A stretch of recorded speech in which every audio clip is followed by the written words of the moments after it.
am so excited to have you all here. Welcome so much. I am also really excited to be here at the Black and Brown Comics Festival talking about Marvel's Voices Legacy #1, which is not just the anniversary of Marvel's Voices hitting the shelves as a comic book, but it is just a dope anthology. Black Panther, Storm, Blade, Falcon, Ironheart, Luke Cage, Spectre, everybody you can think of is dripping from these pages, not to mention all of your incredible work. And so I kind of want to do a little round of who is here with me today to talk about the book.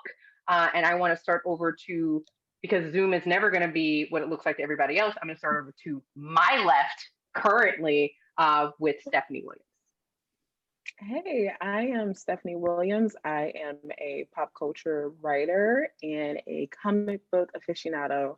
I've written for, no, I don't write, but anyway, I've written for people, for publications such as Sci-Fi Fangirls, the AV Club, Rotten Tomatoes, Nerdist, and now What to Watch. I'm a content producer for them now, and I also create comics. I have 2 ongoing webcomics, Parenthood Activate, which is tales about being a parent, so good and high, good moments, not high moments, but low moments. Maybe sometimes they're high, who knows? But anyway, that, and also But What If Though, which is kind of like my living color of pop culture. So each issue has a different artist on it, and we just kind of have fun with some of your pop culture faves. And then last, Living Heroes, which is my pride and joy. I had a Kickstarter for it, and that is a mashup of Living Single and some of my favorite Black Marvel superheroines. Just, slice of life stuff. So that's me. I love it. That's actually sitting on my coffee table. Not like, I'm a big fan or anything. We'll move down to Danny Lore. Sup, I am Danny Lore, pronouns they, them. I am a writer out of Harlem and the Bronx, primarily the Bronx right now, doing kind of like sci-fi and horror, fantasy, whatever I last didn't do is what I'm trying to do now. I have co-written several things, including Ironheart and James Bond and Quarter Killer, with Vita Ayala, as well as, what have I done? Queen of Bad Dreams, and just announced yesterday, I am writing Champions, which is super dope. And I do a bunch of prose stuff as well, which is really fun. Love it. To you, Mr. Ridley. Hey, to everybody out there, I hope you're holding up.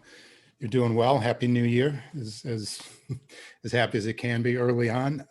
My name is John, and I'm just going to say it. I'm the least hip person on this Zoom, but I'm going to embrace that. I've written in film, I've written in television, but at this later stage of my existence, I'm very fortunate to be writing a lot more graphic novel things. I know what they meant to me as a kid, and I'm so happy to bring them to everybody, but certainly young people. And these stories and these characters, and so happy to be here among a really distinguished group of writers. And last but certainly not least, Nic Stone. You're so polite putting yourself on mute. I love it. Right. Too many Zooms. Yeah, I'm Nic Stone. I am the cheater here. I wrote the introduction because I don't write comics and can't write comics, but I can talk about them very well. I am an author of a number of middle grade and young adult novels, including Shuri, a series about Shuri that is aimed at like 8 to 12-year-olds. And I'm working on the 3rd one of those right now. And it is all prose because, like I said, your girl can't write comics. And it's okay because I am surrounded by my heroes who can write amazing comics. That's all right. You can write though. Like, let's not pretend. Yes. Oh, we had a conversation with Nic Stone one day, and not to deter the conversation, about how many books Nic has put out. And we'll go down that rabbit hole a little bit. But before we do, each one of you is an accomplished writer in your own right. You're also a big fan of the comic medium, because as folks know, and I think as Danny kind of pointed out, comics as a medium, and then there's genre of comics within that medium. For you, talk to me about how you were first exposed to comics and why comics have become so important to you. And actually, I'm going to start off with Danny. All right. So for me, I've kind of gone in and out of comics my whole life. My dad and like his friends were like big, comic fans. He always said one of his favorite presents I ever got him was like an Iron Man cup. But I only technically grew up reading comics in that like I wasn't supposed to because I read them too fast, so my mom didn't want me buying them. So I always snuck them in the pile in the library. And that's kind of how I got started. In fact, even a few of those characters still remain some of my absolute favorites from then. And then I fell out of reading them because, again, I had a limited budget at the time, but I got back to them in college and as an adult, and just kind of their comics in a real way from that very first one I found in the library was like, that trope of you open a book and like it's just like glowing, like it's just a whole new world to you, like it's doing stuff that you've never seen. And that was always comics for me, both structurally and the kind of wild stories they were telling, right? I've always loved reading, but like a lot of the stuff that I was reading as a kid was, Nancy Drew, Babysitter's Club, stuff like that, which I still love, but it was not the cape stories, it was not, those stories didn't do for my heart what seeing Cap holding the shield felt like, and for me, that's always been what comics are. It's that place that I can feel that kind of, that wonder that otherwise usually only just comes from music for me, that's just like that beat of that feeling. And that's kind of why I love working in comics too, because like how many other, like I love, writing prose as well, but like when you write comics, you get that moment through the whole process. You get it with the layouts, you get it with the lettering, you get it with every, with the art, with the, and it's just like, oh, you pay me to get hyped like all the time. Like I will do that for you, I guess. And that's kind of just what it is for me. I kind of want to go to John next, just because I think comics are so akin to screenwriting in like a very unique way with the scripting process. But like for you, do you feel like, what was your first exposure to comics, but also do you feel like that kind of leaned into your career choice? Sorry, it's trying to be a good citizen on Zoom and you forget that you're on mute. I was just saying, yeah, to your question, most definitely comics in every way, shape, and form really defined who I am as a writer and a storyteller. The first comic book I read was surprisingly socio-political for a mainstream comic. And this was a very mainstream comic, but it dealt with global politics, it dealt with agitprop, it dealt with iconography. So if you can imagine being a really young kid and your first exposure to storytelling was less about heroes with abilities, but what happens when those abilities are robbed? How do you represent your nation? What are the politics around the world?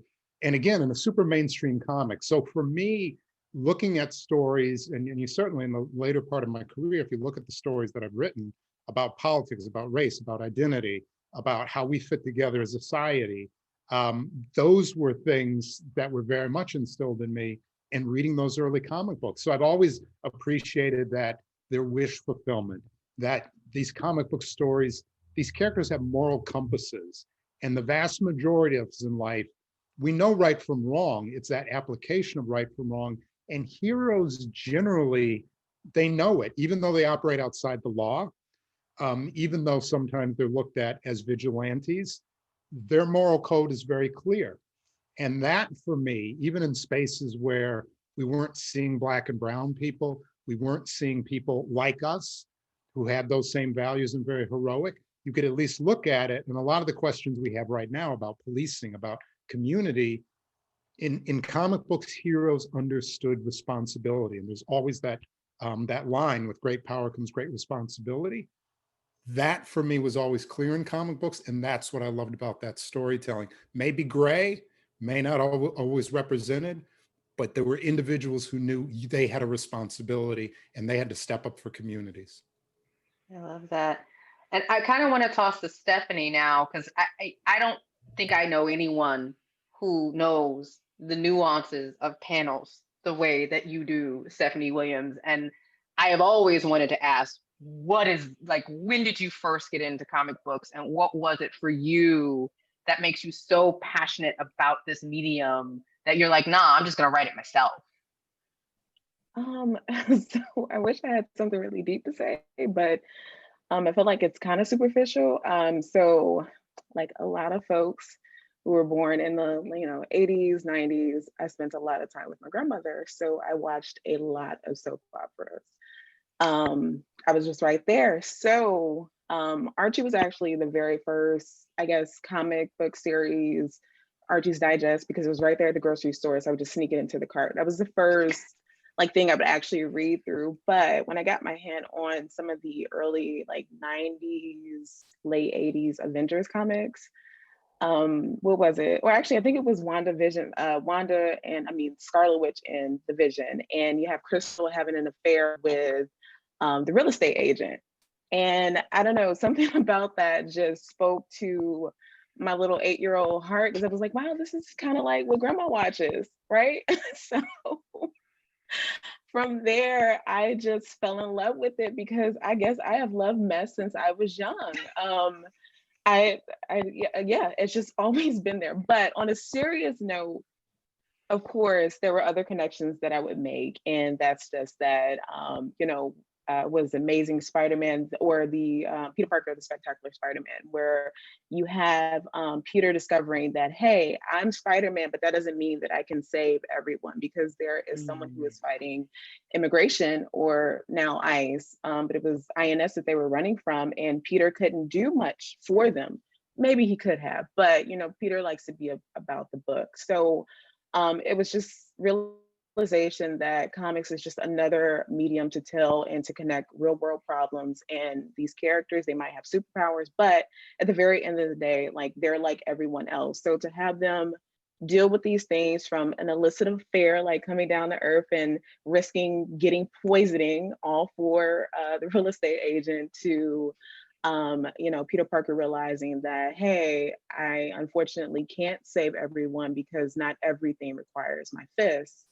That was just something that just spoke to me. And I don't know, something about those panels. And I think this is why memeing is something that just came so easily to me, because the story is there. I like the fact that, yeah, the words are there, but the art does so much and it says so much that you get to see things or visualize things between the panels. And those are the stories that exist but don't exist that I've just always gravitated towards. I love it. And Nic, I think even in a very similar way, the work that you do, particularly in grade school level and prose, of self-discovery and getting through and figuring things out, we've had a conversation about your love of reading, but also your love of writing, and how your world almost completely changed when you decided, oh, I'm gonna write. For you, what was that place for comics in your world? Interestingly enough, my first dive into comics was Garfield. I would get these giant compendiums of just straight line Garfield comics, the stories one line, 4 or 5 panels. And there was something about the combination of words and pictures that I really connected to. And it's been interesting, right? So my introduction to Marvel comics didn't come until after I started watching Marvel cartoons and playing Marvel video games. It was Spider-Man and X-Men. There was something about Storm, seeing this woman who was kind of orange, but also I knew that she was supposed to represent me. You know what I mean? There was something about seeing this person who had these powers and could do so much with them, and who kind of looked like me. And then with Spider-Man, he was just young, right? Like Peter Parker, the Spider-Man that I was witnessing was this like, he seemed like a kid. So taking the combination of like this young person and then this Black woman, those were the two who got me into reading comic books. And it's the power of words and pictures. My favorite thing about comics is digging through the pictures and seeing things that like you wouldn't see if you were reading too quickly. Because I do interact with a lot of people who like, they can't get into comics because they don't realize that you have to do it slowly. Like you have to read them slowly. You have to take in a full picture if you want to get the full story. And it's like there's this savoring that you get to do with comics that you don't necessarily get to do with prose. You know, prose, you're just like turning pages, it's all words. There's no Easter egg on page 3 in panel 5. You know, like those kinds of things make the storytelling, like make comics as a storytelling medium so brilliant and fascinating. And I wish that I could write them. For now, I will continue writing introductions to comics, and we'll like do that. I'll be like the basketball coach who can't play. I'm good. I now have a mission, Nic Stone. I'm just letting you know, like every time you say that, my mission becomes stronger. And also, don't break Stephanie Williams on your description of Storm, because you're gonna end up breaking Stephanie. Stephanie like had to keep it in on the jokes, and we just gonna bypass it, and I'm gonna move on to the next question before we go down a tangent. I've already counted like 5 times that Steph has been behaving. Steph, you know, I'm proud of you. I'm proud of you, sis. I just want you to know. But quick segue, you are, and I'm proud of you, sis. I say all that to say, each one of you also, you know, from this love of comic books, you're again writers in your own right, and you've done prose, screenwriting, you know, graphic novels, journalism, and particularly as a cultural journalist, like I have like, there is a very different way to convey messages in each one of those mediums. For you, what was different about your approach? And in particular for those who had an opportunity to write, who either write comic books or had opportunity to write for the first time, Stephanie Williams, in first Marvel comic, not first comic, but first Marvel comic. What was different about your approach for the comic book medium, or do you find it's different about your approach in comic books or graphic novels in telling those stories? Sure.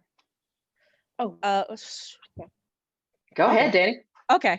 Yeah. So I think that there's like kind of 2 separate answers to that question. There's the difference between writing comics and prose, and then there's the difference between writing original comics and superhero comics, or just any licensed comics, because I think that you get very different mindsets for them.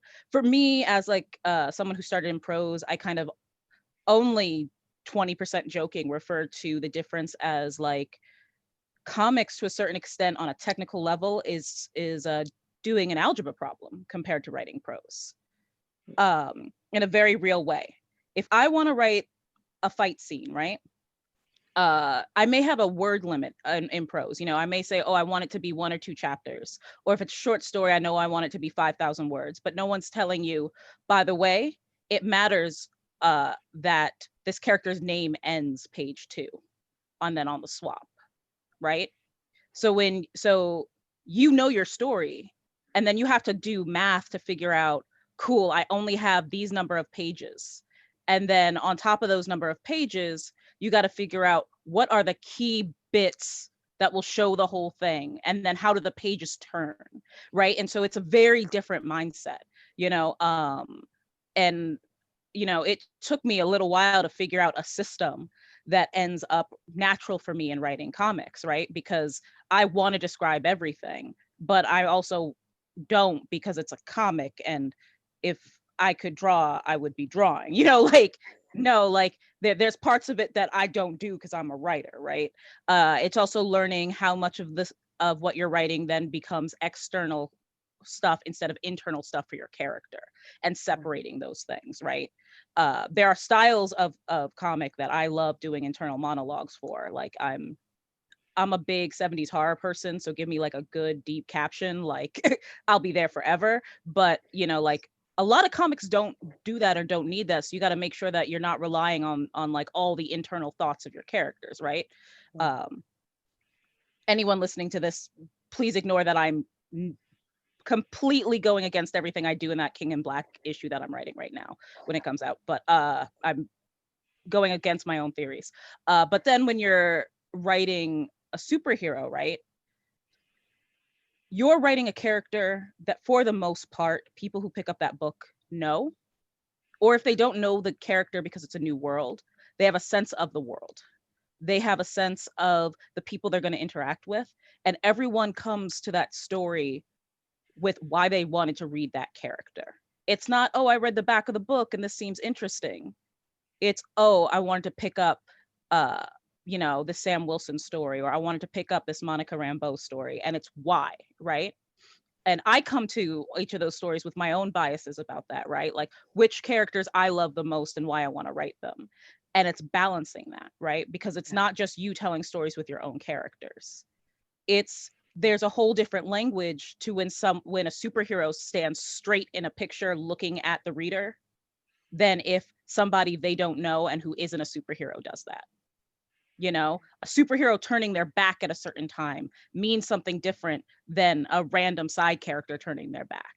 And it's the language of hero, the language of characters that have a legacy is its own thing that you have to learn to understand and to translate. And you do it with every character, right? You don't ever just learn a singular language. The language for Bucky is not the language for Miles Morales. You know? And I think that's a great segue because we have two very beloved characters. Well, you also write about Blade, so many beloved characters in this book. But you know, John, you wrote a Miles Morales story, which no spoilers, and we'll get into why you chose Miles because you know Miles is Miles. But there is a unique conservation. The words are not large, but the meaning is so large in your story. And it's so interesting, that approach, like you as a screenwriter who has hundreds of pages in a script, you know, you were able to really reduce that down to such a concise story. Like, what was your approach and what is your approach to switching those mediums? Well, I'll say, you know, initially, I think both, you know, Danny and Nick really hit it when they talked about, you know, Nick was talking about art and how important art is to graphic novels. I mean, I all praise to writers. I'm a writer. I love writing, but you know, that is, you know, 90% of everything that is going on is, you know, these are seeing people that you don't see in real life, seeing situations you don't see in real life. So the images are dominant. And as Danny mentioned, you know, it is like doing math problems, trying to get down to the essence of everything. Now, what I've discovered in other mediums, particularly in film, is that for me, and I'm just talking about me, and I mean this sincerely, this is not, you know, trying to either self-aggrandize or humble brag, but I've gotten better as a writer as I've pulled words out of storytelling. There's so much that goes on, you know, look, obviously if you're writing a book, but even that, you know, you can be Charles Dickens and, you know, get paid, you know, a penny a word, and that's why his books were so long, or you can be someone else who's just a minimalist. And for me, particularly as I've gotten more into graphic novel space, you know, you can't, you have to do the math on how many panels per page, what's going on, how many words per page, how many words per bubble. You know, if you have too many bubbles, you're covering up the art. So it became very minimal. But when we got into voices and knowing that it was going to be a hyper short story, I think there are 3 or 4 pages, I wanted to really try to experiment and say, how few words can I use? But also because words matter. And the story, I appreciate you not giving any spoilers, but just those, how particularly young people absorb words. And one little thing can either be very positive or it can be another micro-transgression that particularly kids of color, kids from varying backgrounds have to deal with. So for me, it was really about what happens when you change a word. And instead of this word, it's that word. And instead of feeling this way, now you feel this way. And that's what I really wanted the story to be. The artist, Olivier, who I'd happened to work with before, is one of the really, truly spectacular artists. What I appreciate is images really match my intent. And we haven't had a long experience together, but it just really works together. So for me, it was like, no word, few words as possible. It's only going to be 3 pages. You can't, to me, and certainly probably a different writer could maybe have more of a complete arc in that. But I was like, few words, a lot of images. What's the intent? Words matter. Here you go. And I hope that it has great effect. Yeah. And that's actually a really amazing point. One of the things, Stephanie, I love about your writing, and for folks who don't follow Stephanie, which I'm sure there are only a few folks who don't follow you at this point, Stephanie Williams. But what I love about your writing is that there is a passion for relatability. I think is what you describe as a little bit of mess into it, even in how your characters are able, their liberty of how they move about the space, their ability to be human, even though, they are superheroes. For you, you've worked a lot with artists, and you've worked a lot with bringing images to life that are very authentic and genuine, from, outfits to silk caps. Like, I think it's such a unique thing, particularly for Black culture, to be able to infuse that in. For you, in approaching one of our favorite characters, Monica Rambeau, what was it for you in being able to, like, because I know you were so passionate about the characters. I'm still in shock. Spoiler, I've read all the scripts. I'm still in shock that you were able to fit everything you wanted to do in that small of a space. Like, how did you approach this particular story? And without saying any spoilers, and the very lovely cliffhanger you left it at.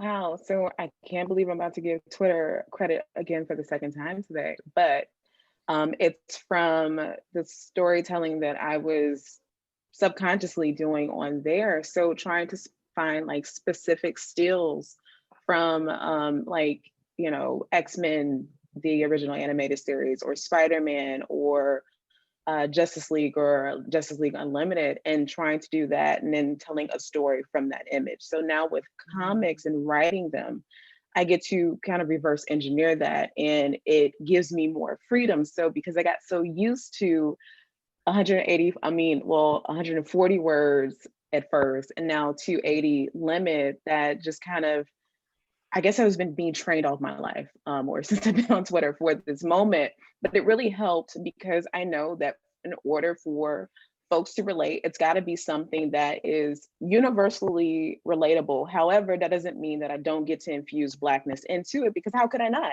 I'm Black, so it's gonna happen either way, even if I try to not do it. So in doing so, I allowed that to, one, just let the story just flow. And I thought to myself, I love Monica and her parents. Let me bring her mom into this. And what's something that my mom drags me to go do? And while though I don't always like it, I do enjoy the time with her. So that's just pretty much like where the story came from. And then I just thought, how would I tell this in a thread? Long enough to keep people captivated, but to get in and get out. And that's really how I approached it. Wow, I love that. I also love that you somehow found a way, again, no spoilers, to shuck in some more Avengers into that story, to one who I think you just have a personal passion for, and we're gonna leave it. But switching over to the topic at hand, let's kind of like focus a little bit more on the book. Nic, not to feed into you can't write comics, because I don't believe that at all, and neither does anyone else on this Zoom or anyone else watching this. You set the tone. You wrote the introduction. I was like, yes, this such an introduction is all of us. What was important for you in kind of approaching that? Because I know, you, like I, got a chance to look at the scripts. And I know that you are also a very intentional writer, and you come from a space of wanting to make words matter. So what was it for you that you felt was important in setting that tone for the book? Yeah, so I did get to read all of them, and they are just fantastic. And I think as I was reading them, I came to realize how much things have shifted. in such a positive way. And I wanted the introduction to kind of match what's in the issue, because I think that the one thing that I can say, the kind of connecting thread throughout all of the stories is this representation. Because every single story, not only do you have like superheroes doing superhero stuff, they are who they are ethnicity wise. Like the Black people are dealing with Black people things. Like there are so many things in this comic that reminded me of why I do what I do, right? So growing up, I didn't have books that featured characters that looked like me. And in the introduction, I talk about Storm and how like I used to race my best friend home. We would get off the bus and we would race back to my grandmother's house, because whoever got there first got to be Storm that day. Like we would race to watch X-Men, and whoever got there first got to be Storm. And the reason for that was like I think every Black kid I knew was craving some kind of like positive image that looked like them. And so to have this book full of positive images that look all kinds of like colors and are just so brilliantly textured and so different from one another, even, it just meant the world to me. And it reminded me of when I was searching for that. I have 2 kids now. My sons are 4 and 8, and my older son this year was Black Panther for last year, thank God last year is over, 2020. I had a Black Panther and a Miles Morales for Halloween. And my younger son, he watches Spider-Man Into the Spider-Verse. I can't even tell you how frequently. And when he does, he has to be in costume and he has to act out every single, like I will hear boom, thump, bang. And it's because he's jumping off of the furniture and shooting his webs all over the place. And like, that is such a powerful, beautiful thing to me, to see my 4-year-old recognize that he can be a superhero.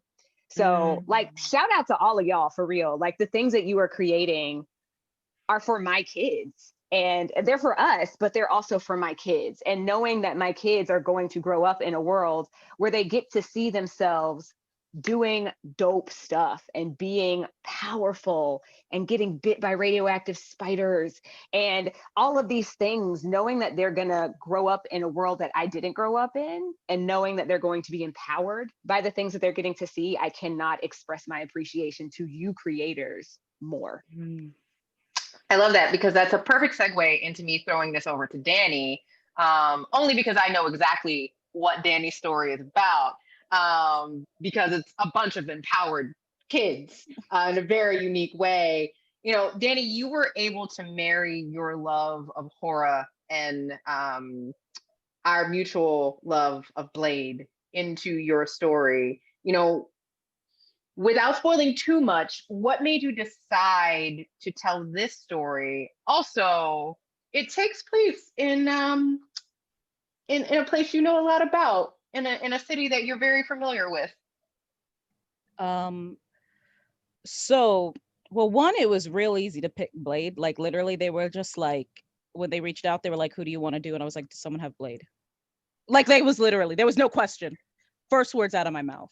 I was like, okay, and if Blade isn't available, X, Y, and Z. But I was like, I want Blade. Like, I made that very clear.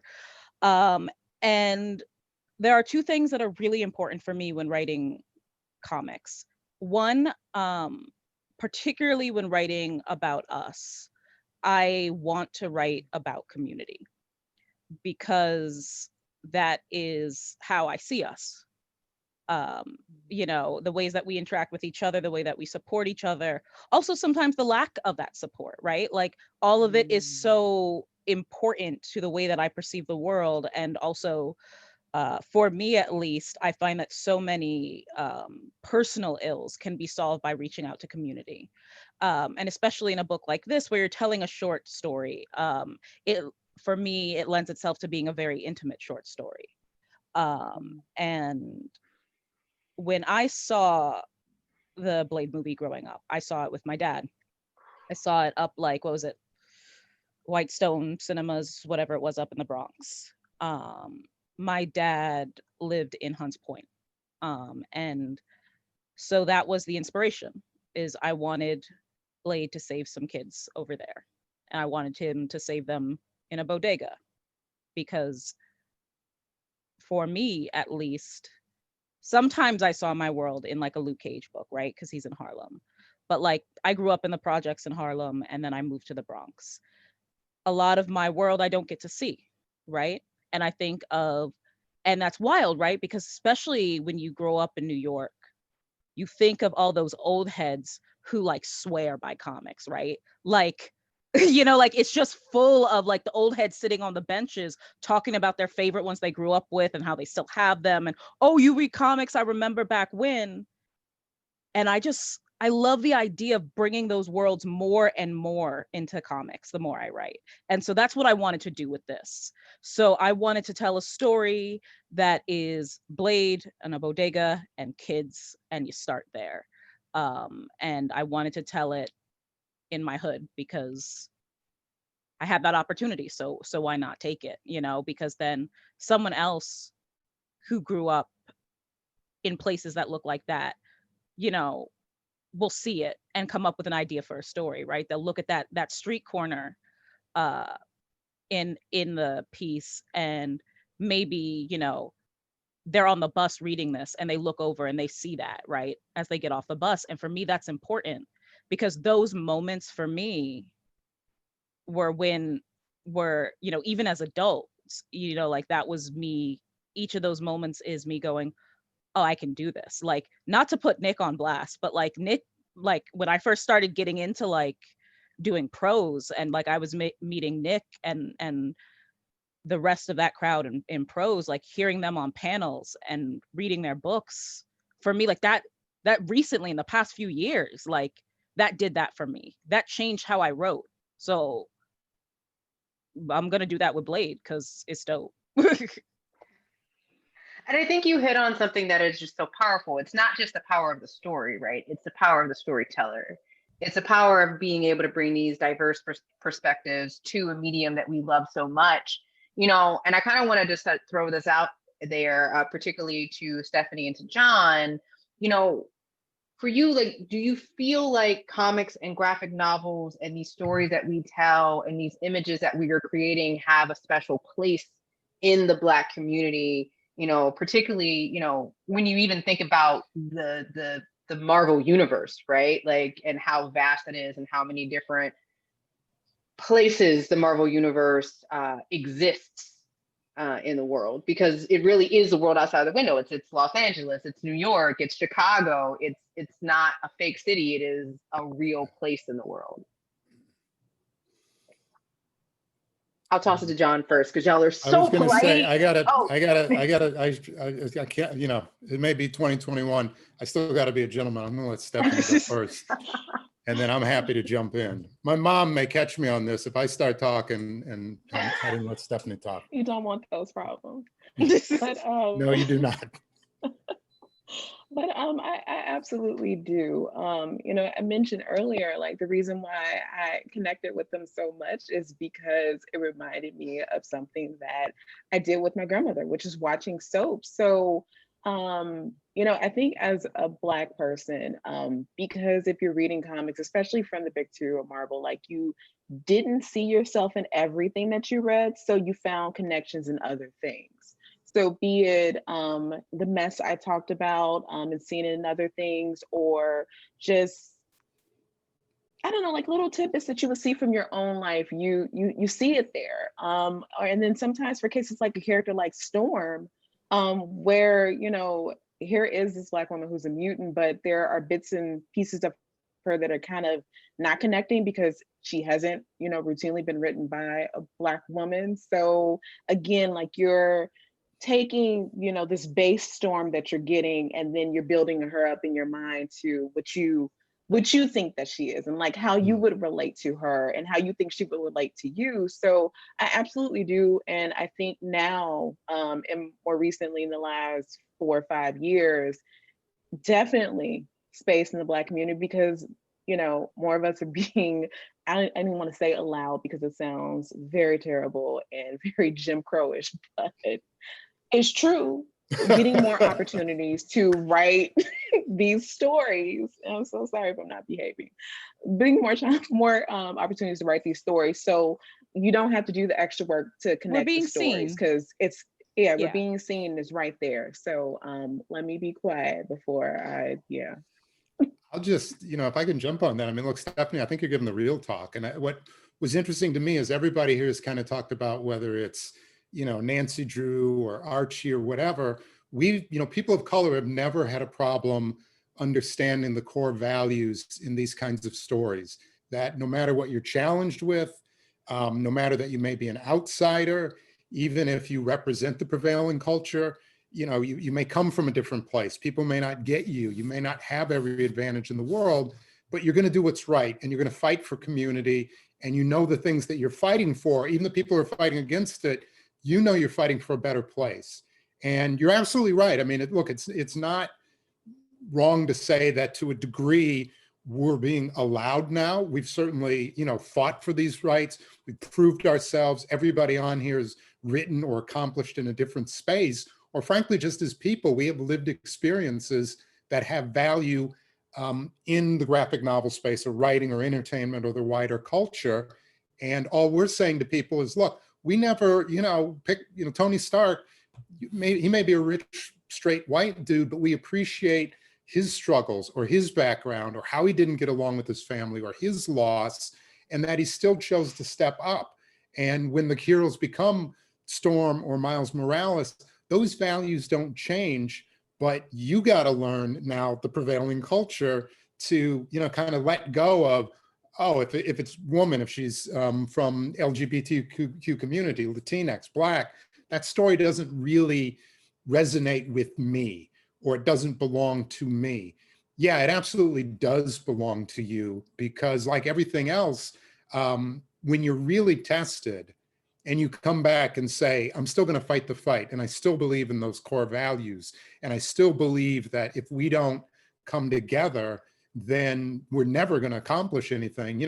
Heroes are great separately, but when you say Avengers Assemble, that means something else. So I think for me personally, what I really loved about doing this Voices series, I mean, look, this is only the second time I've had the opportunity to work in the Marvel Universe. For me, when they got around to finally calling me, they're like, oh, we're kind of out of characters. We only have Miles Morales left. I'm like, oh, wow, only Miles left? I guess I will take that. That's like going to Fort Knox and go, we only have gold here. I don't know if you'd be interested. Yeah, I'll be happy to do that.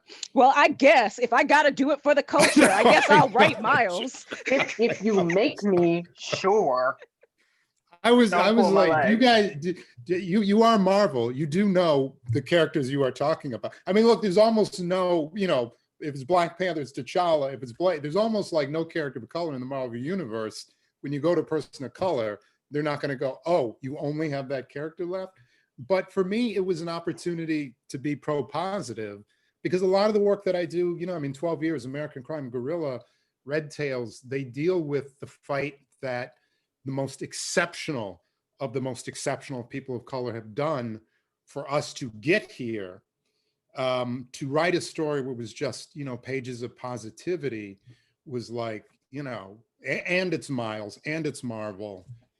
Okay, I can go out and get hit by that proverbial bus tomorrow because, I did what I had to do. My kids, they finally care, they're interested. So they're like, Dad, these other things you did are cool, but this. But they got you to this, and that's cool. But to kind of like piggyback off of John though, like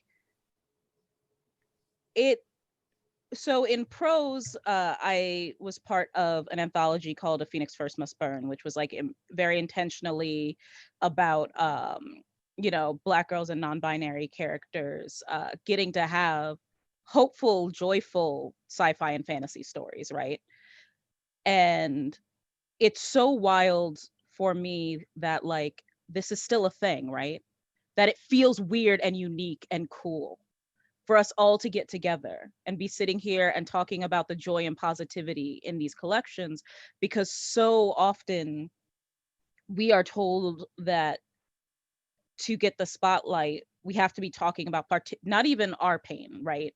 It is the way that our pain is conceived and exaggerated and inflicted back on us again for like the media, right? And instead we're in this time of like Into the Spider-Verse, right? How joyous is that movie? You know, there is pain and there is agony, but it is not the torment of being Black, right? And how much of that, you know, like, you know, I may have snuck an eye at Steph's stuff, so like I can, you know, speak to, you know, in particular, like the kind of, we're getting these chances to write these areas where it's joyful, but it looks like our world, you know. I'm reminded specifically of a few years ago when that show, like The Get Down, came on, and it for me, obviously from the Bronx, I lost it, right? Like that's not only was it from the Bronx, but like these kids got to smile and make music, you know, like in the middle of this disaster zone, essentially, right? And we're getting to do that with the heroes, and I think that's what makes this Marvel Voices so exciting to be a part of and so much fun, because we are making, the more, you know, brown positivity, Black positivity, and heroism that we get to put into the world, the less weird it is, you know, the less we have to convince people that these stories are what people want, because, you know, we keep seeing it over and over again, how much we light up on it, you know, how much, that's how you get that 4-year-old, 8-year-old paying attention to the stories, because it doesn't hurt them to read the stories. Whereas you get a certain age, I remember growing up, I had, you know, the fun Black kid picture books, which were lots of fun. And then after that, if I wanted to read Black kid stuff, it hurt, you know? Yeah. And we are working really hard with this to not hurt when we read this stuff anymore, or when we talk about our pain, we talk through the pain and the end result isn't the pain. And so it's just really interesting that we've all kind of mentioned parts of that in what we're doing. I love that. So before we wrap, because I know we could have this conversation for another 2 hours, and I would love to speak to you all for that long. But I know your time is also, y'all got deadlines, so I'm not about to keep y'all on here for longer. I'd love for each of us to go around and just say what we're most excited for folks. I think we might have gotten Danny's, like we're most excited for folks to see when they read Marvel's Voices Legacy #1. I'm just gonna slip a CTA in there. It is on shelves February 24th. You can also get it digitally wherever you get your comics. You should get one. You should also like go to your comic book shop and remind them, if you can, if your comic book shop is open and you can order from your comic book shop safely and social distantly, because I still get my stuff mailed to me from my comic book shop in Brooklyn. So I'd love for us to go around and say what we're most excited about, and also where folks can find you on the interwebs so they can see more of your amazing work. And we'll start off with Stephanie. I am most excited about folks seeing Monica, her mom, She-Hulk, and Thor all together, because I did as much as I could to make that happen. But you all can find me on both Twitter and Instagram at Steph_I_Will, where I'm not behaved. So what you got here is not what you're going to get there. Just for the record, I love what I get there too. Mm-hmm. And I follow all of it. And you will, in particular, love the video snippets that Steph loves to do when, you know, she has free time. We will go over. Don't press play if you need to be quiet, though. No, it will fool you into thinking that it's going to be a quiet. It's not. It's not. Next up, we'll go to Nic Stone. Honestly, as the person who got to like ingest all of it, I am most excited about people seeing how multifaceted people of color can be, how polylythic, you know, like I think a lot of people, when they think of Black people or they think of Latinx people or they think of queer people, there's this idea of this like monolith, right? Like there's one person that I'm looking at and that's what Black people are like, that's what queer people are like. This issue, like there are so many facets, and it's like I get this diamond and I get to turn it in all these different ways to see the different ways that we exist in the world, the different things that we have to deal with, and the different ways that we deal with them.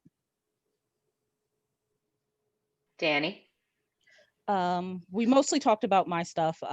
You know, I really want people to see that these places that we don't talk about often in superhero stories, superhero stories can still take place there.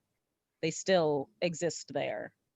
Um, and that those kids who need saving look like in all of in a philosophical sense, look like the kids that are being saved in other places. But also just there are so many other people who like didn't get to be on this panel that are in this, and they're so cool, you know, like that I'm really excited to see their stuff. I can't list everybody, but like Toshi, I'm waiting to see what that story looks like. You know, like there's just both people who have done comic stuff already and haven't, just getting to play in these worlds that I know we all at some point have sat, you know, in a car or at a lunch table and gone, man, if I was doing this character, I would do X, Y, and Z. And like getting to see all your homies actually get to do that is fun. I love it. I love it. Nic and Danny, I'm going to come back to you for your social handles. John, what are you most excited for folks to see? You know, tangentially, like everybody has said, I'm really most excited to be collected with some amazing storytellers. When I was a kid, you know, to see a storyteller of color, Baldwin, maybe, you know, Toni Morrison, and who were great, but they were not necessarily writing things that were of my capacity when I was younger. So to know that this group here is just the leading edge or the tip of the iceberg, there are more people involved in this collection, there are more creatives out there who are not part of this collection but are out there writing. To me, that's the most special thing. As far as social, I'm not on it. Don't look for me. If you happen to find me, leave me alone. Reason I'm not on it. So you know what? I respect that. Nic? Instagram, don't bother with any of the other ones. I hate Twitter so much, and don't bother with it. Instagram, I'm at Nic Stone, NICSTONE. I can confirm that Nic does nothing on her Twitter. Danny? I am too much on Twitter at WereDawgz, WEREDAWGZ, because I have a brand to maintain and it's werewolves. And same on Instagram, although I'm not there as much as Twitter. Awesome. Well, I want to say thank you one more time to all of you for making the time. Also, thank you to the Black and Brown Comics Arts Festival for having us. I'm really excited for folks. Again, Marvel's Voices Legacy #1 is going to be on sale February 24th, as well as some other really cool stuff. We've got Marvel's Voices essays, Marvel's Voices podcast stuff coming out, and we got much more in store for the foreseeable future. So thank you all so very much.